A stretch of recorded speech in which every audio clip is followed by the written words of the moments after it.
Ladies and gents, this is the moment you've been waiting for. A podcast for podcasters. This is Creating the Greatest Show, and I'm your host, Casey Cheshire. Join me as we interview podcast hosts and investigate the ingredients of a successful interview podcast. We'll talk mistakes, earned skills, powerful questions, and more. This show is sponsored by Ringmaster, completely done for you B2B podcast production.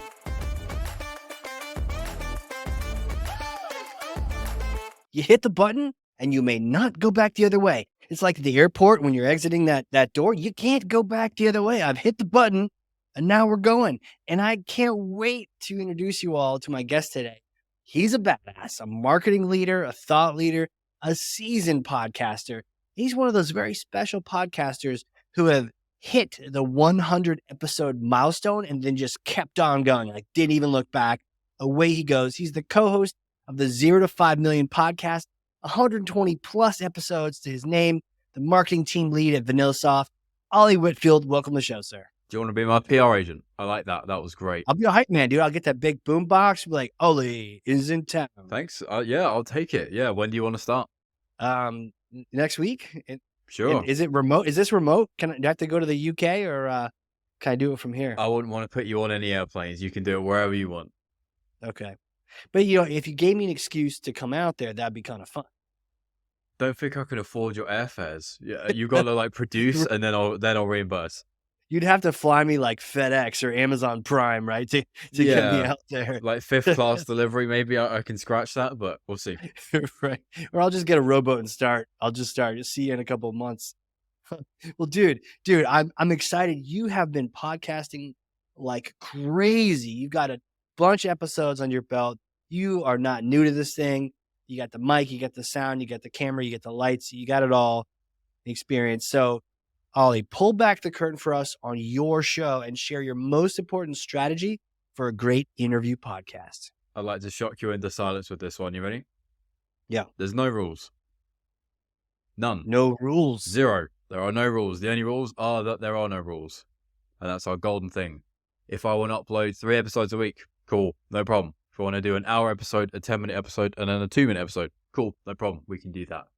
Whatever happens goes, provided we're not doing something stupid. We wouldn't want to upload 22 episodes in a day. That's a little bit much. We've got a little bit of an eye towards the performance and those things, but no rules. If I want to have a solo episode, which I'm going to do tomorrow morning, fine.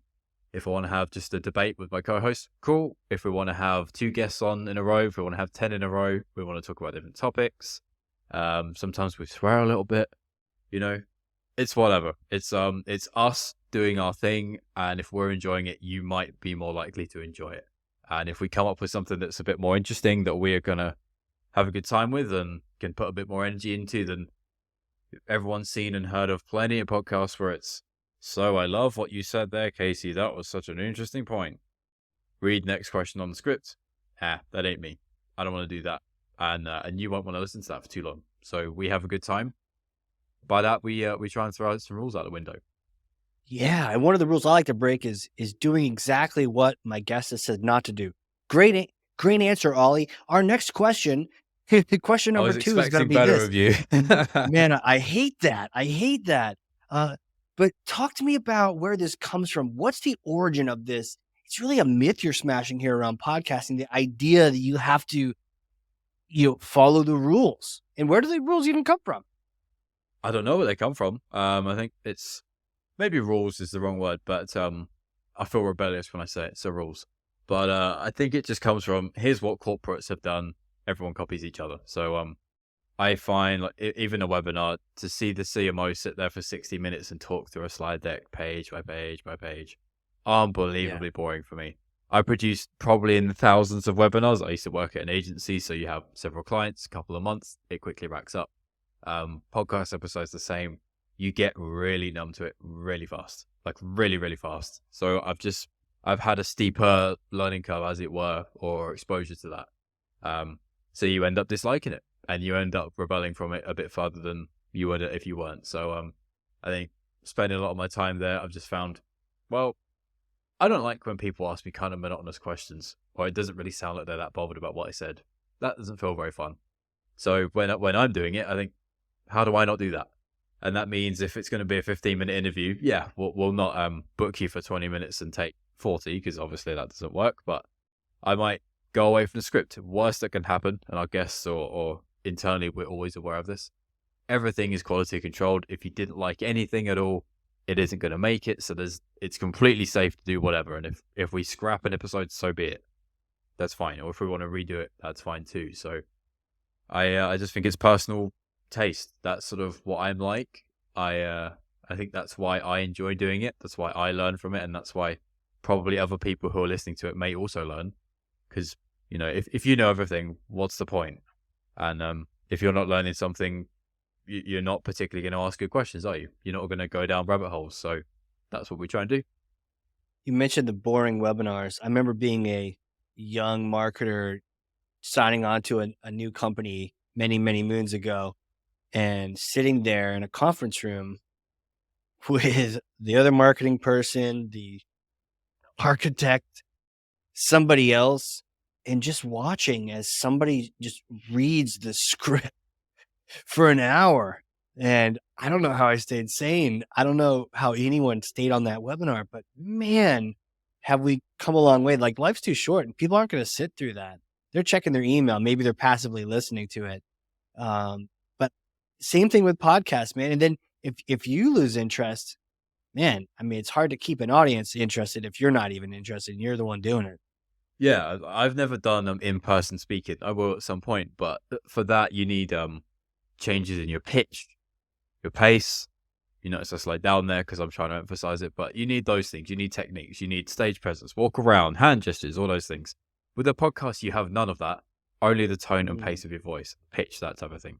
So if I'm interested and I go, oh my God, you just made such a really good point there. That's funny that you said that, because I had this story that's so much like that, you won't believe it. I sped up, I got more excited, you could tell, and you would probably pay more attention as a listener. So there's that side of it I too. did. I was all excited. Hopefully. Then I realized you were just making it up. I was making it up. I do that quite a lot when I have to talk about my work. But, it's one of those things. If, especially a webinar too, most people don't actually watch it. They kind of have it buried beneath another tab most of the time, or on the second screen. So if a new guest comes on, you pay more attention, your ears prick up. Or if someone says, you know what, I totally disagree, and they leave a pause, you're like, oh, tension. I'm listening. I've paid attention, so it's that we try and organically create that by having a bit of a laugh at it. It's more natural too that way. That's how we actually talk. When you transcribe how we actually talk, we do say likes every so often. We do have we do pause and think about our thoughts mid-thought, but somehow we're able to parse that and we enjoy that. And it's so much better than saying, Ollie, thank you for being on the show. Here is my canned response. And then what about that is just so much, no one wants to hear that, right? What about that organic, natural, flawed, imperfect, varying pitches? Why do we like that so much, you think? I think podcasts that I really like, I feel like I'm their mate a little bit. I'm not. I've never met them. That's really sad and whimsical, but I feel like if you've listened to them, you've spent time with them, it's like being in the pub and chatting to your mates a little bit, even if it's business stuff. It's like having happy hour a little bit. So I think when you get to like one of the co-hosts and you think they're funny, or you think that one's a bit, more like you can tell by how they talk. You really can't get that by the corporate. If it's a hiring interview, there's no personality. It's just got to be, so Casey, tell me about your experience. And then I have to let you do the talking. If I sound like that, you will never get to know me. And no one ever wants to take their interviewer for a beer. So you have to do the opposite. Now, it's so cool to say don't break the rules, but I did catch one of the things you said in there, which is, okay, now don't be stupid. Don't take the cool idea and then just run it off a cliff. So how do we know we're being stupid? How do we know we're taking it too far? Oh, you asked the difficult questions. Why did I come on the show? I think you just have to realize what's my own bandwidth telling me about this. If I wanted to do 25 episodes in the next week, I probably can't actually do it. So there's that level. How far in keeping or away from what we already do is what I'm thinking about. So we do normally 20-minute episodes once a week, something like that. Most of the time it's a guest interview, not always. And it's normally about something to do with business growth, hyphen sales. If I was to pivot really far and go into accounting in a deep way, probably just alienates the audience. Probably, I think. That I'd call further than across the line than I'd want to go. Different if I said, because we're talking to founders, so different if it's the founder's guide to accounting so you don't blow up your business. Maybe, but not too far. So as long as I can, if I if I did a 3-year-old test, then it's all right. If I can't draw the line reasonably after 3 whys, then it's probably a little bit too far. It's the why is the deep crash course of accounting relative to us, because they're founders, because they could buy from us. I'm getting to 2 whys, not 3. So the 3 why test is my thing. Okay, cool. Let's litmus test that. I broke a rule in honor of you without realizing it. Last podcast recording I did for my marketing pod, and something about the guest and I, we're riffing, we're having a good time, and we started the show with some ASMR. Right? We just started whispering into the mics. He started scratching on a can, and we just had a good time, because we just did, and it was silly, and it. So doing the why test, what would you ask yourself? That, like, is that okay to do? So why did you do it? Because it was fun and silly. Why was it fun and Yep. silly? Because you were vibing with the person. Why were you Yeah. doing that to make a good episode? I found that Yeah. fairly easy to do. I'm saying that's good.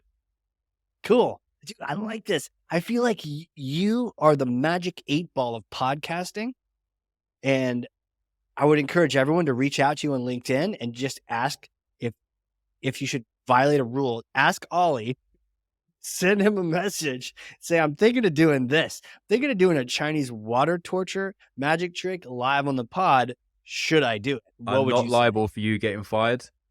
Just saying. Disclaimer. Right. But that, I guess that's one of the things in there too, is, what kind of a culture, what kind of a brand is the company you work at, especially if you're doing a corporate podcast. How far can you push that?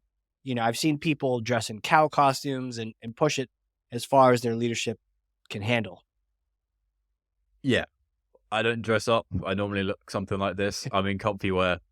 My company, we don't have the most outlandish brand ever. We're not, wearing Right. city clothing or stuff like that. But we're a little bit like the family next door, nice people type thing. That's the vibe we go for. So it would be weird if I showed up in like a cowboy outfit for my next podcast. That would be what the hell.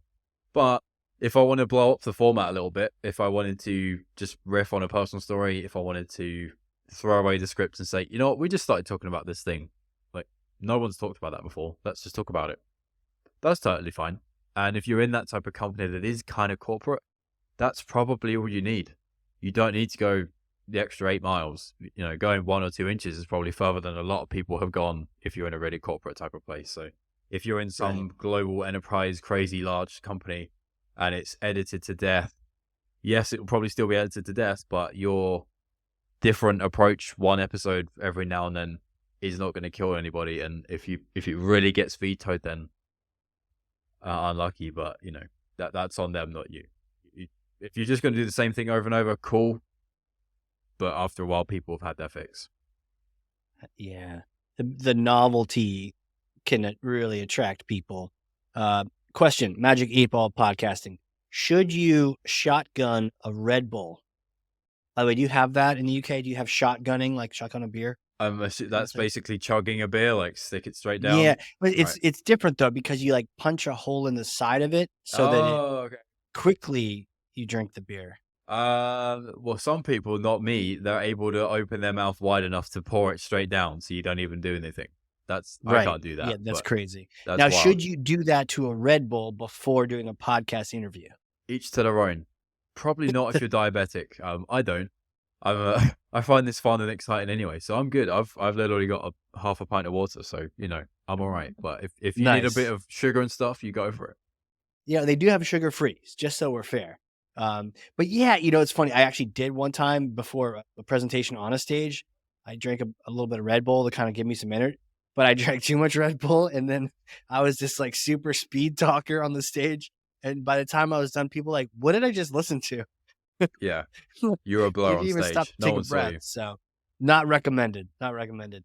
And, dude, like this is all fun, and honestly, I could keep asking you questions for an hour, and that would probably be another show. But I think what's cool about this is I heard you say this too. Like, if you're enjoying it, as we as the hosts and guests are enjoying it, then you will too. The audience will too. The listener will too. And there's something about you enjoying it that transfers to everyone else, or can. I mean, talk to me about that. Is that something on the forefront of your mind? Like, make sure you stay in the zone where you're having a good time. That's more not episode planning it. I enjoy the media side of my job anyway. I find it quite fun. Like, not very many people think about it really. How many people get paid to have a chat that's recorded? Like, not many. So we have to, Yeah. call it a good day when it's a good day. So I take that as I'm quite lucky to do that. Very happy to keep doing it. So then it's just a case of, well, if I have to talk about something really monotonous, so at least try and make it a bit fun, because then it stimulates my brain, and then I'm awake to it. If I have to deliver a PowerPoint for quite a long period of time, I actually find that quite nerve-wracking. I find I'm sweaty, I forget to breathe. I do all of the speaker things when you're on stage and you freeze. I do that because I don't like it, because it's not sort of fun in my immature way of doing it. Yeah. It's, you have to find a little bit of a balance, and now I can do that. I didn't like it at first, but you get better. But I think that's our episode planning. So for instance, tomorrow I looked at the first cold email I sent for us when I joined here about 2.5 years ago, and then I'm looking at the most recent one I sent, and I'm gonna kind of egg on my face a little bit. I'm gonna say, you know what, this is pretty crap, and I liked what I was doing there, but that's shocking, bro. What was I doing? And then I'll look at my most recent one and I'll say, dude, you haven't got it any better. You need to have a real look in yourself in the mirror. And that's a good Wow. laugh. That's a bit of fun, and I can poke jokes at myself. It's almost like writing your own comedy. You know what kind of angles you're going to take. You know what kind of rabbit holes you might go down. So, with that, it's quite easy. Or in school, I always used to have, when we'd have a debate, I'd take the hard side of it. I don't know why. I'm just weird like that. I enjoyed having a debate, and I quite often win. So when we have a debate with my co-host, I let him pick. And sometimes I win. We don't always have a jury, but, I like to, it challenges me. So there's a little bit of that. Any way I can extract some motivation, extract a little bit of inspiration out of myself just through the concept of the episode itself, that's all I need. And then I start. Yeah. Debates. Let's talk about that for a little bit, because I remember this ties right into the fun thing too. I was on the marketing pod and I was chatting with this person, and we weren't vibing. I wasn't feeling it. It's probably me. I was just not interested. We're having the same marketing conversation that I've had a few times. When you get a lot of episodes, you start Groundhog Day, you start talking about similar things. And so I was kind of mentally almost checked out. And then they brought up something that they felt really strongly about around forums and marketing forums. And they're like, get rid of all of them. And I tend to like to keep those because I like that stuff. You just got to do it the right way. And so I was like, oh, wait, there is something we disagree on. And it was kind of exciting. I sort of woke up, from just listening to the drone of a podcast. Not that they were bad per se, but like I just, it shook me out of my snooze. And I actually was excited. And we had a good conversation and we chit chatted, and it woke me up. So, but like, I don't often disagree with my guests. I would love to disagree with you on something, but I would imagine we probably agree on most everything. I'll find a way. Trust me. Do you like look for ways to debate beforehand uh, with your prep? so it's a difficult balance. So I remember many years ago, I won't name the names to be a douchebag, but there was a super cringe, really, really cringe thing that people in our industry did. They did like a pretend boxing match. They made like a whole contrived PR thing about having a big spat, big disagreement publicly. It wasn't you, before you think I'm going there. Okay. And I they was made hoping it not. into a webinar, and they had someone host it, and it was they really played on this is like a boxing match, so in the blue corner, in the red corner, and all that. Okay. And Sounds cheesy. how it transpired, excellent tactic, really cringy and corny, but excellent tactic. Everyone paid attention. God knows how many people went to it. But they ended up just sort of backing off and agreeing with each other a bit in the show. It became super obvious that they'd really made a thing of it. So that turns me off. I'm not here to get you in and then just, controversy gone. We don't have to have a Sure. shouting match, but I just take the angle of here's two contrarian points of view. Where do we land? And one person's got to take one, so long as it's related to our industry. For the most part, the big one for us, it's usually cold calling is dead. Is it or not? Or cold email versus cold calling, or LinkedIn or not?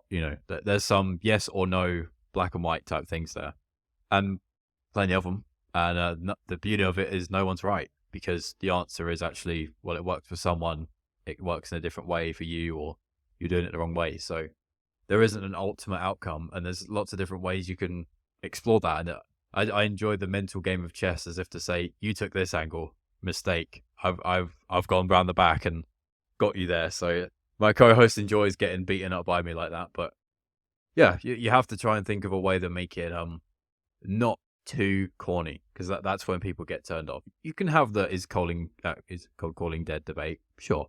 Everybody's heard it. You kind of need to have a novel way now to do that. It's like saying forms or no forms. Everybody's heard it, and it's really nuanced. So what about no forms or forms if you're a small business? It's very different. And then you probably have a better argument. But yeah, I try to find just how can I make this nuanced but appeal to enough people that it's going to get a little spicy. That's interesting. So give it a little bit of a flair, so it's not so broad, but it's quite narrow. I think I remember hearing that similar kind of thing, just to talk marketing and sales. So I remember hearing a debate in a panel, which was like, where should the SDR team live? Should they live with marketing, or should they live with sales? And that, broadly speaking, was too broad of a topic. But if they gave it more parameters, it'd be easier to tell where that might live. And that ended up having a good conversation. One of the things I got from you just now was that you don't need to have a drag out black or white, this answer or that answer, to have a debate. You can just have an approach or have a different angle than your guest. So I would love to ask you this question, because you mentioned doing a 20-minute show. Do all of your shows, do they tend to be in the shorter length? Do you ever do any long ones? What do you prefer? Most of them end up being about 20 minutes or so, 15, sometimes 10 if it's a shorter one. But yeah, around that. And normally the cap off will be half hour, because most people live in half hour blocks in their calendar. So most of the time it's that. Got it. Now, have you ever done the long ones? Do you just prefer the shorter ones, or why do you end up doing the shorter ones? Stylistically, we like to cover a lot of different topics, and I've done hour ones. I've managed plenty of shows that were every week were an hour. Not that podcast tools ever give you very good stats, I have to say. It's not like you can look at the average listening and say, no, everybody drops off at this time. So you don't really have that. But I would imagine, and I hear anecdotally sometimes, I got through most of it on my run at the gym, that type of stuff. And, then the next week's one came up, so I listened to that. So I'm not too worried about, can I get you to consume 45 plus minutes? Cool. I think I find it less intimidating personally. I listen to several podcasts. It helps me sleep. So I have quite a few. I have like Joe Rogan, because it's 3 hours. And then I know for sure I can, even if it takes me an hour to get to sleep, no problem. But if I've got 20 minutes before my next call and I want to listen to something while I work, it's not like I'm halfway through it and context switching. So we try and do that. It's a business one. I respect people are kind of commuting, maybe listening to it on a lunch break, listen to it, in the office, listen to it, something like that. But yeah, hopefully they're not laying next to their wife or husband listening to us. I hope. Right. No, and it's like, the reason I bring it up is I don't think it's necessarily a debate between the two of us. There are some great benefits of the short, quick ones. One of which, if you do 5-minute episodes, you get a hell of a lot more listens. Like yo, look, I have, 1,000 listens and you only have 300. Yeah, but mine took, 12 times as long to get through. But I guess those are vanity metrics in the end. But, like if we had only talked for 20 minutes, we would have been done 20 minutes ago, and I just think of the good conversation and where this has been. And I think I'm into it for, learning and a connection and a relationship and that kind of thing. So my goals are even beyond just the content wins. Um, yeah, I don't know. It's one of those things where I don't feel like the short pods are bad. I prefer the longer ones. It's a good debate. Maybe we should have that. But All right, let's do it. okay, let's do it. I think shorter ones, they're more digestible. Just because they're shorter, you can get through it quicker. Obviously, less amount of time. I think people get less intimidated by it, but obviously, it does depend on the goal. For me, in my org, in my context, in our team bandwidth, and those things, the goals, the things that we're trying to achieve, we need to get things out. We need to establish the presence. We need to grow the brand a little bit. It's for Auto Close, our sort of secondary product line, and it's got a lesser audience. It's less established than the bigger company, VanillaSoft. So if it was the other way around, probably an hour, most likely an hour because of the listenership. But if we want to grow, we need to get at-bats. We need different people to get their audience. We need different topics to get the SEO juice, and that way around. So I know that you may have a different context there to back that up, but for me, in that situation, that's the play. And this even brings to mind like the idea of, what's the context or, sort of narrowing down the topic. Cause you're right. Like, depending on the goal of the podcast, you may have a completely different length. For me, I think about Rogan and I 3 hours long. I consider like a Rogan a unit of length of time, oh, that podcast is a half Rogan, or we're a third Rogan in this show. But what's interesting is we've all had those experiences of listening to an entire 3-hour episode, not all at once usually, but over the course of several days. And it's almost like we're either listening to a couple minutes and we don't like the guest, or man, we are tuned in to that crazy archaeologist, to that. I will say when who is it? When Lex Friedman, when Lex interviewed an evolutionary biologist, that was a great sleep medication for me because that was intense. But when it's not that, when it's someone who has an interesting story to tell, I think there's one particular time where Joe actually broke his 3-hour thing. Like he could be talking to the lead singer of Aerosmith, he could be talking to whoever, and come hour 3, he's like, "Thanks, brother. I'll catch you later." And then boom, bumper music, and he's out. Like he's not going over 3. But I'm pretty sure when he talked to Jewel, he went to 4, and they just kept going. They just kept talking because she just has this most bizarre story and crazy story, whether you like her music or not. Just was so interesting to hear. And if people can go to 4, why not go to 1? True. How many Joe Rogans are there though? Just one. It's true. So there's a balance there. I think it depends what role you play in someone's life. I think Joe Rogan in my life, to pick the example up, he's my sleep therapist a little bit, and he's my dead space background noise a little bit, and he probably plays a 10% of my day. It's quite a lot actually if you think about it. Yeah. What my podcast is playing in someone's day is something more like a 1% of their week, and we're cool with that because we know that they may be. Well, it's a business as well. It's a little different to Joe, his lifestyle and all that. But, beyond that, we know that work is 8 hours of their day, which is a third of their day. And then beyond that, listening to growth stuff and learning stuff is probably a fraction of what it should be of their time. So then if you narrow it down, I don't think I need 3 hours to try and fill all of that. And even if I did 3 hours, who the hell am I? Like, they probably don't care if I did 10 hours or 1. To be fair. So I think it's what piece of your life, of their life, are you trying to be from thatwards? But if you're a really, really big deal, like if you're a super duper stage speaker, a circuit speaking book author, guru guy, then maybe. But maybe you are. But me and Sean, we're not quite that. But it does, the differentiating between, is this background noise? I think sometimes the benefit of a longer pod is you just hear these people talking and you just want to be in the room with them. And they're vibing, you're vibing. It's Elon, doing what he's doing, talking to Joe, blowing his mind, or someone else about ancient civilizations or whatever the topic is that fascinates you. To be a fly on that wall in that room, the longer it goes, the better, because you just want to be in that room. But I also hear what you're saying, because you maybe aren't listening to everything. Whereas when I think about listening to it, like a book on Audible, especially if you get that speed bumped up a little bit. I have a recent, book I've been listening to. Man, if I check out mentally for like 30 seconds, we're in a different galaxy, literally. So I need to go back that thing up, hit back 30 or even start the chapter over again, because I'm lost because I wasn't paying attention.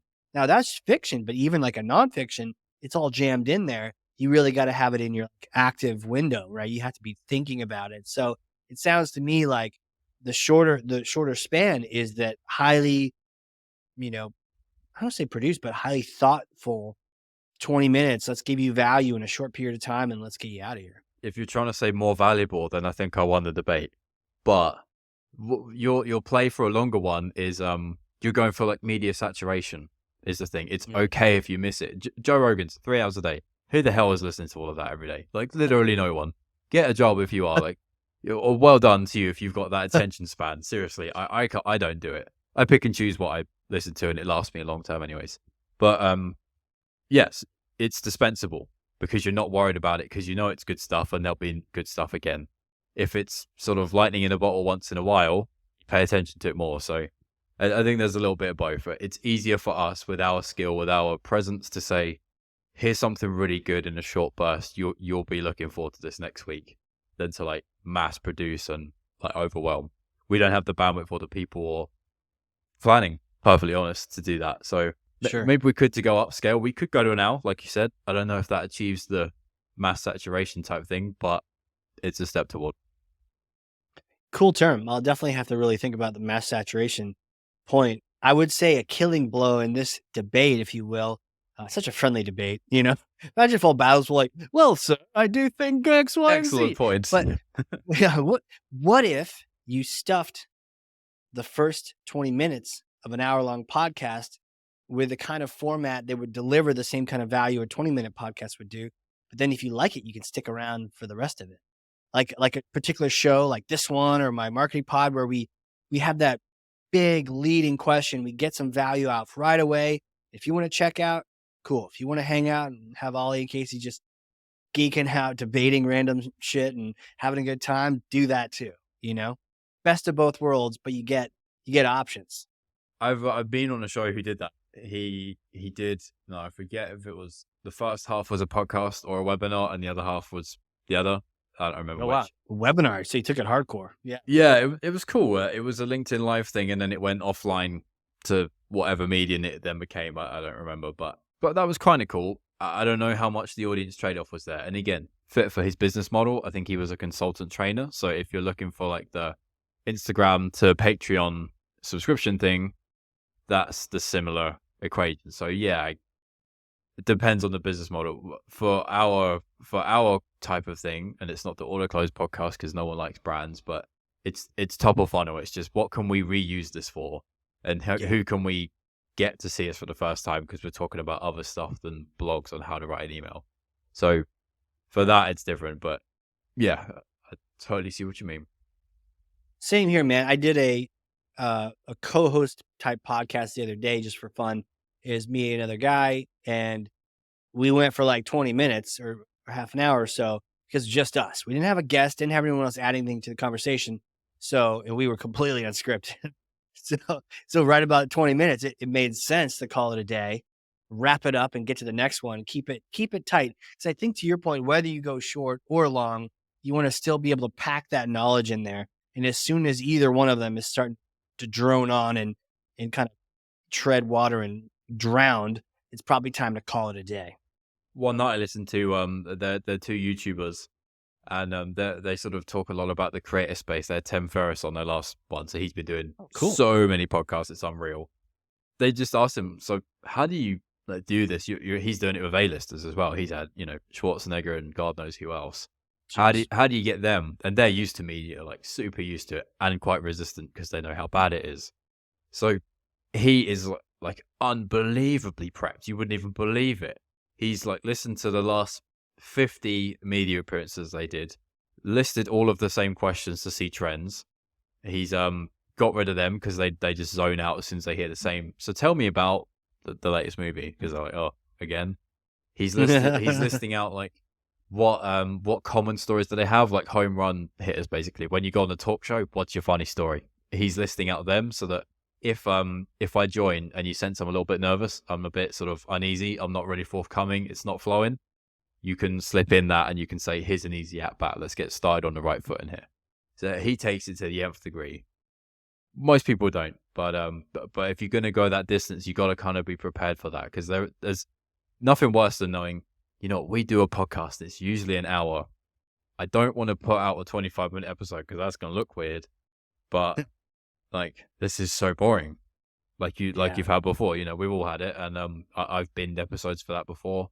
But I think you have to come in extra prepped, and for that, I think it makes you a better host actually as well. If you can do that, props to you. You deserve it. If you can keep the energy high for that longer period of time, that's more skill. For me, I alternate with my co-host. That's just to sort of keep it interesting rather than just one voice. But for 20 minutes, 30 minutes, it's not that difficult.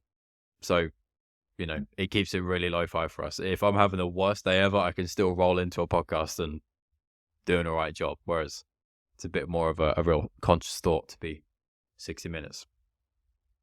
That's a lot of prep. That's interesting to hear that. Do you know who those guys that were interviewing, Tim? Like, yeah, what it's episode was that? called the Colin and Samir Show. They're YouTubers. They care a lot about the sort of creator space. They talk about a lot about YouTube and how it all works and how they're becoming business people rather than just people with a camera. And they talk to like all of the big people on that space, but also Tim Ferriss. They like podcasting, they have a newsletter, all these things. We'll definitely link to that in the show. It's interesting. Tim sometimes is the kind of guy that I will like intentionally depart from some of the things he does. I mean, to each their own, right? We were talking about no rules in the beginning, but even just sometimes he will do those rapid fire questions, and I've caught him sort of pivoting to the next one as opposed to following up on that thing. What's your favorite? You have that book? Have you got that book, Tool of Titans? I haven't read any of his stuff, to be honest. I've not consumed too much of it either. I just know of him and he's at the top of the charts all the time. So best of luck to him. Tool of Titans is really fascinating. It literally is the width of an iPhone, right? It's like really thick. It's like a tome. And every 2 pages is a different podcast guest that he spoke to on his pod. And he has the benefit of asking them all the same question. Now, it sounds like he's asking them a bunch of curated questions, but he also asked some of them the same ones, like, what's that one purchase you can't live without? Which is really fascinating to hear and see all different people's things. The problem with this book, though, is I end up coming out with like 20 to-dos across 15 pages. And like, I got to try this tea. I got to buy that. I got to do this. It's fascinating. It's not a book you read from cover to cover, but the amount of takeaways you can have from just asking the same question of all these rock stars, it's fascinating. But sometimes he does sort of just cut off the question and go right to the next one, and I wish he would like dive a little deeper into it. Yeah, it's annoying when they do that. Maybe he's pressed for time, maybe they've got to go, but it's just good content planning. We've done that a few times. We've had ebooks where we've just transcribed 20 podcasts and we've got 20 experts, so it's the 20 experts ebook. Yeah, it's the same thing. It's just repurposing, and on that scale, when you've got Arnie and then God knows what other A-lister, yeah, it sells books quite easily, doesn't it? It's when you want to know his morning routine, yeah, I would. So yeah, and you've got 10 questions like that are kind of clicky worthy, yeah, for sure. It'd be funny to have a spoof of that. Here's 20 people you don't know, and here are their morning routines. Yeah, yeah. Here's Ollie's morning routine. There, it doesn't exist. Move on. Next question. Wakes up, looks at clock. Yeah, dozes over to get to work. Yeah. You mentioned this. Maybe Tim was rushing to hit the clock. Talk to me about time management, because oftentimes I see podcasters when they first start, it's all about questions and follow up, but eventually they got a good knack for that.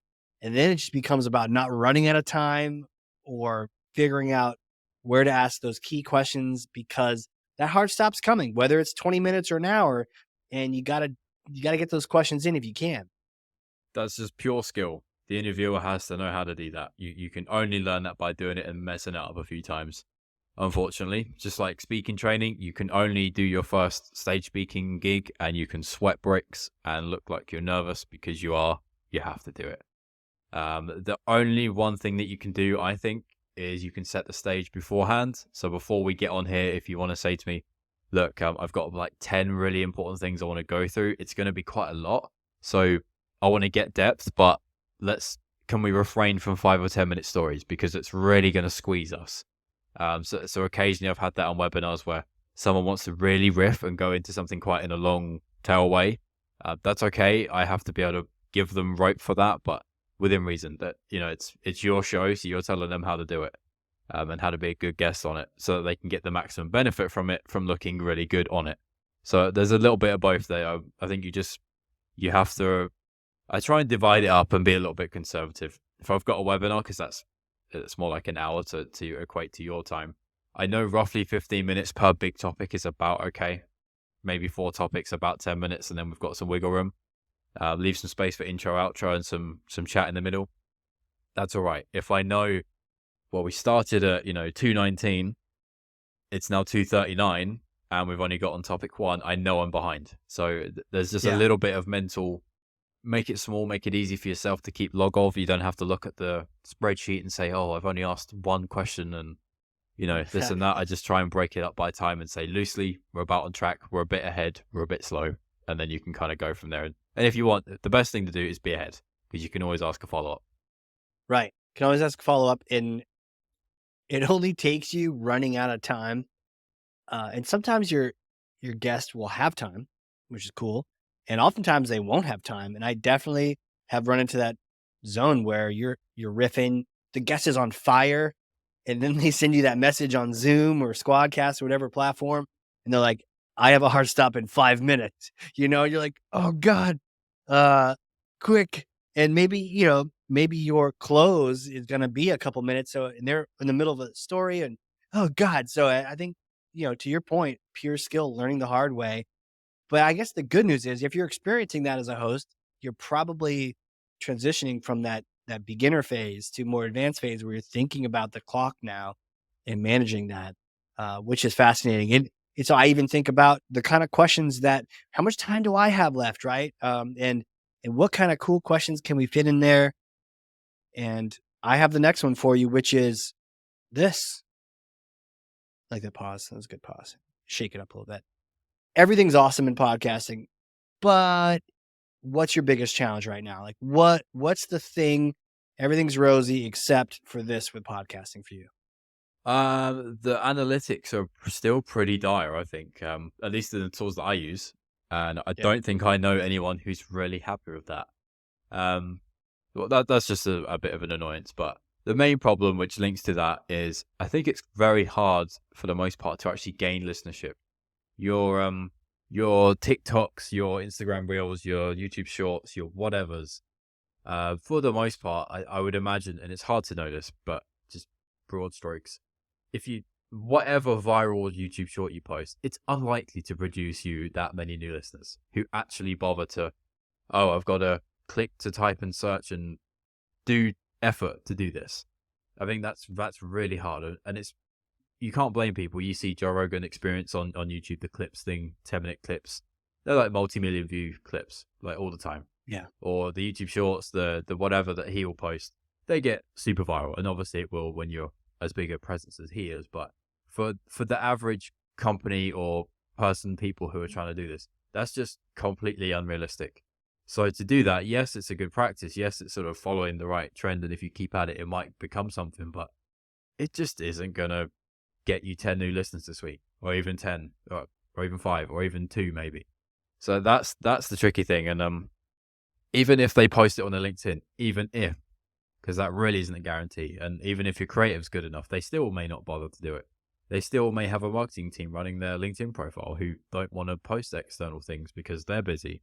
Then you're really relying on who can I get to post about this. And like, how can I get them to even bother opening the podcast app? Because when you're on your desktop, like we are right now, I don't really listen to things like that. I can play Spotify out loud, but that's it. I don't do Apple Podcasts out loud because why?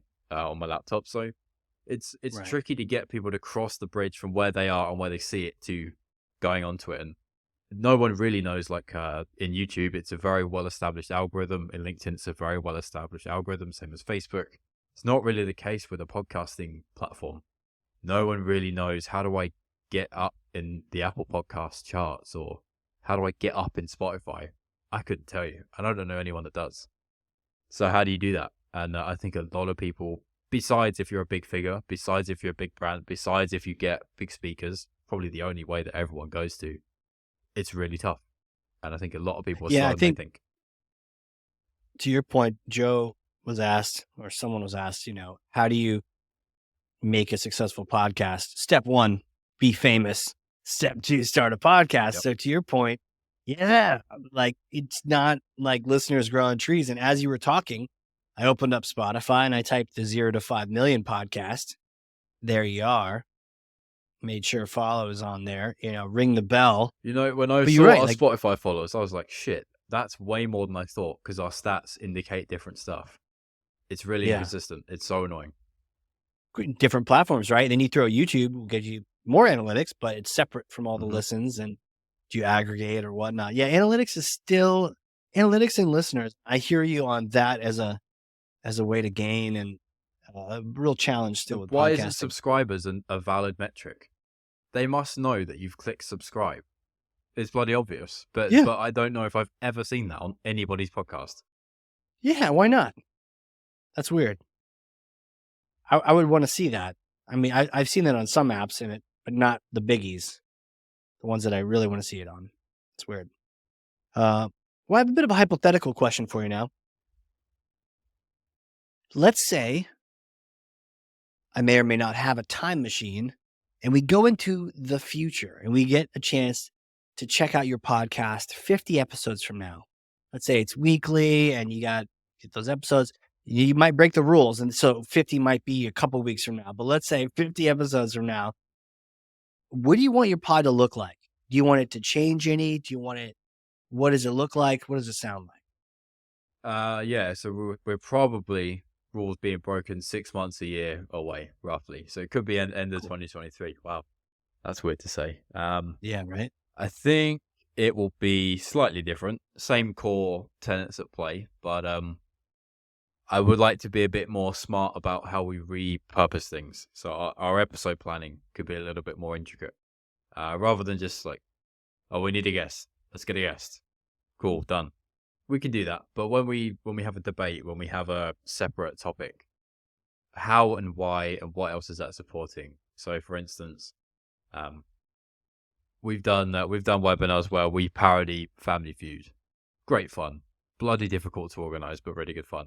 Wait, you parodied what? Family Feud, the TV show. I was Steve Harvey. Hell yeah. So Hell yeah. That's great. it was my team versus Vidyard. Unfortunately for Vidyard, they lost on the last question. They played it perfect. They just didn't steal the round. So they'd have won. But brilliant fun. And we've managed to make 3 episodes of the podcast out of it. Not editing and clipping, but more to because I think that sort of always sounds a bit awkward. I'm not here for the ad. I'm here for the content which has a natural ad in it. And my natural ad is, we're talking about, there's 3 rounds. We talked about round 1 question as its own separate content, and then we had an ad for go watch the webinar because native. So a little bit more like that and a little bit more intricate. I could probably, if I sat and thought about it, think of better ways to do that. Or it's figuring out what are, not necessarily the ad, but what's the next piece if you like that enough to want to see some more.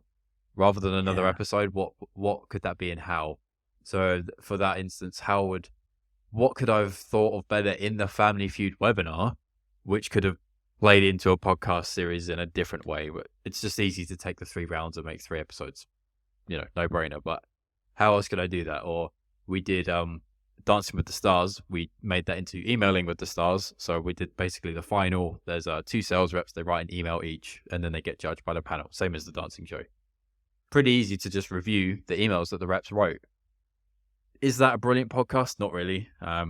it was fine. It was kind of smart to do it, and it got us a little bit of promo for the webinar. But how else can I do it? We don't want to just use the podcast as an ad because no one wants to listen to the ad. So what's the point? But how more naturally, how more cleverly, what else could I make without going out on a limb to make loads more work? You know, to sort of pull it together. What I'm trying to describe, I hate talking about YouTubers because no one knows who they are. But Mr. Beast, probably a lot of people know who he is. He did a video a couple weeks ago, and it's something stupid like the €1, $1 yacht versus the 1 billion yacht. And through the video, they go through like 10 different yachts of all varying expenses. And he's got a chocolate bar. It's called Feastables. Yeah. So in the first one, he Feastables. gives it to the owner to pay for the yacht because it's the same value. It's $1 to buy it. So that's a native ad for the chocolate bar.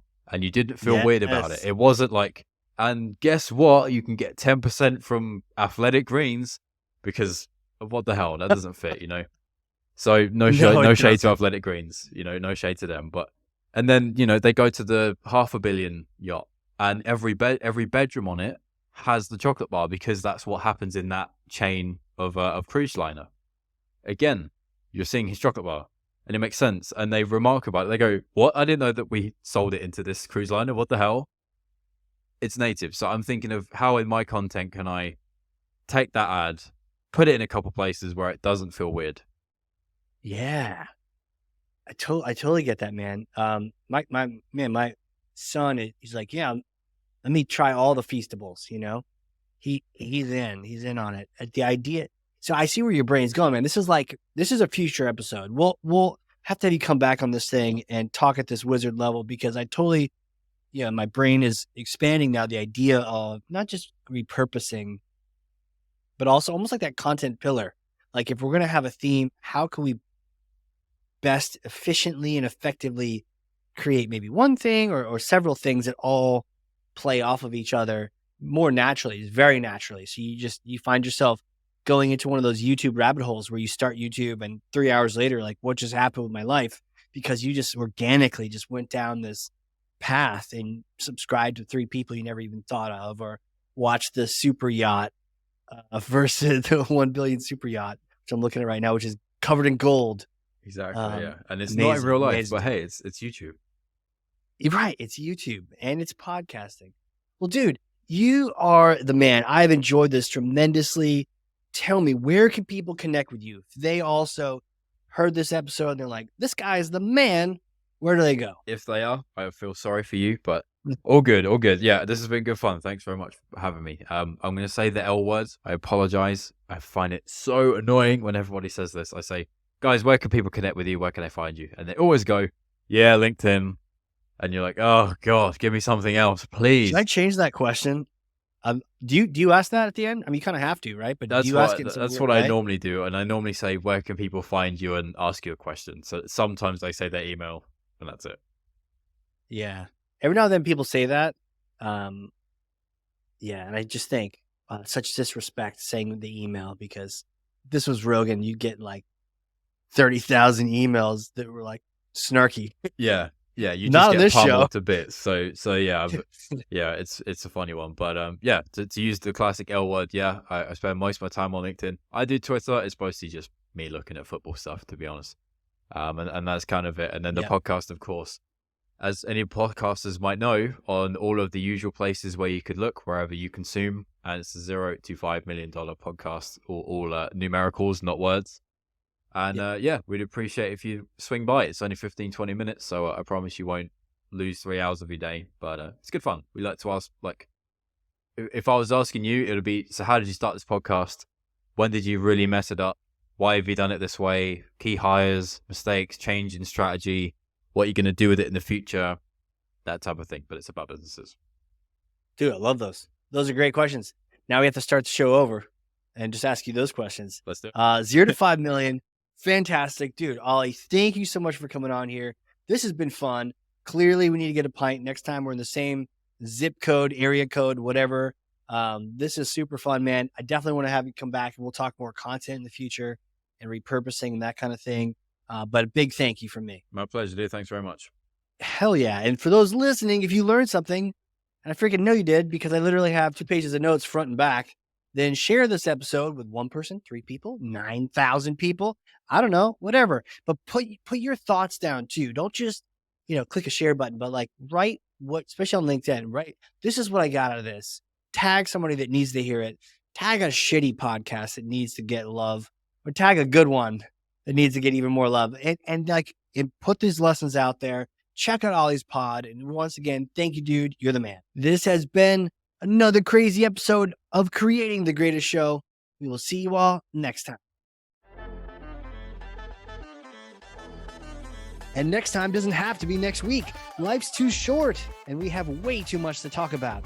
Find show notes full of takeaways, lessons, and links at creatingthegreatestshow.com. For more information on launching your own podcast or working with us to produce your existing show, come on down to the big tent at ringmaster.com. Until then, friends, whatever you do, do it with all your might. Work at it, if necessary, early and late, in season and out of season, not leaving a stone unturned and never deferring for a single hour that which can be done just as well now. P.T. Barnum.